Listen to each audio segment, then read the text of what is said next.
young people need to be offered something like a vision of destiny in order to catalyze their identity. And we're very, very bad at that, except on the ideological front. So the woke types come along and say, the planet's a virgin, the great father's a tyrant. You could be a hero if you just stood up to that. And the kids think, well, I'd like to do something important with my life. And so they're just caught into that immediately.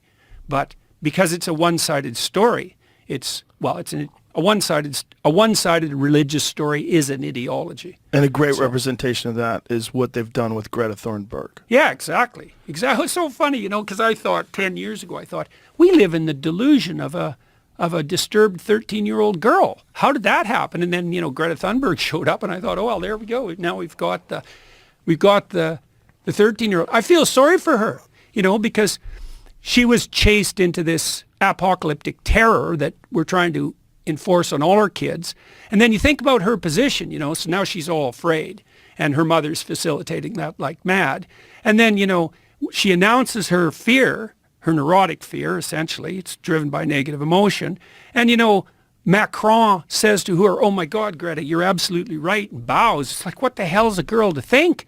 Because what she really wants is to freak out a bit, and for someone calm and reasonable to say, hey, look, kid, the apocalypse has always been on us. It's always the case that the future has the possibility of being dreadful. But, we've conquered terrible things in the past and overcome massive obstacles, and there's no reason at all not to assume that we can do the same thing. That's a very important point. Well, yeah. It's such an important point because there's never been a time ever where everything was perfect. Well, that's for sure. There's never been a time ever environmentally where the Earth was stable.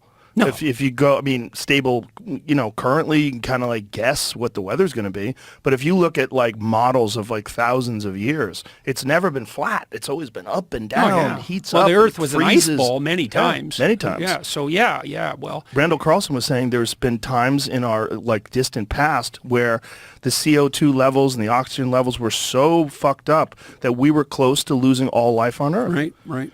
And then this can happen. See, the antithesis to that is to believe in something like the intrinsic paradisal stability of well-balanced Mother Nature. Right. It's like, yeah, a bit, but no, not really.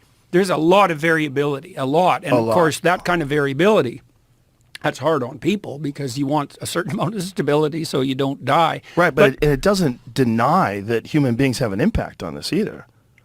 No. Well, this is why I really respect Bjorn Lomborg, because Lomborg's hard to grasp because he forces you to think complexly. He says, well, we don't have one problem, carbon dioxide, which is, I don't even think it's clear that carbon dioxide is actually a problem, but we can leave that aside. That'll get me in trouble with the College of Psychologists again. But, Lomborg says, it's a factor. Yeah, it's a factor, yeah. But there's lots of factors, and God only knows what the most pressing problems that confront us truly are.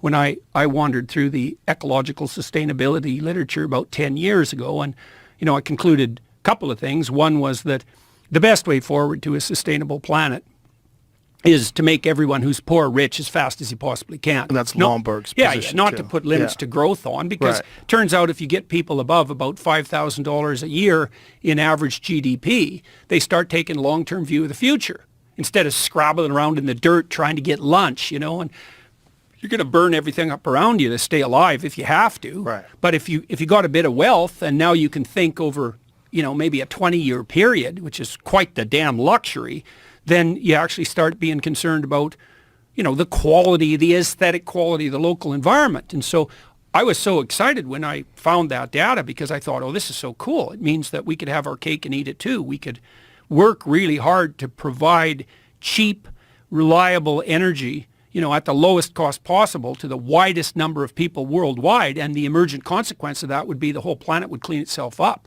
So wouldn't that be great? Because we could make our goal the eradication of absolute poverty, which we actually done pretty good at eliminating over the last 15 years, but we could really make that a goal.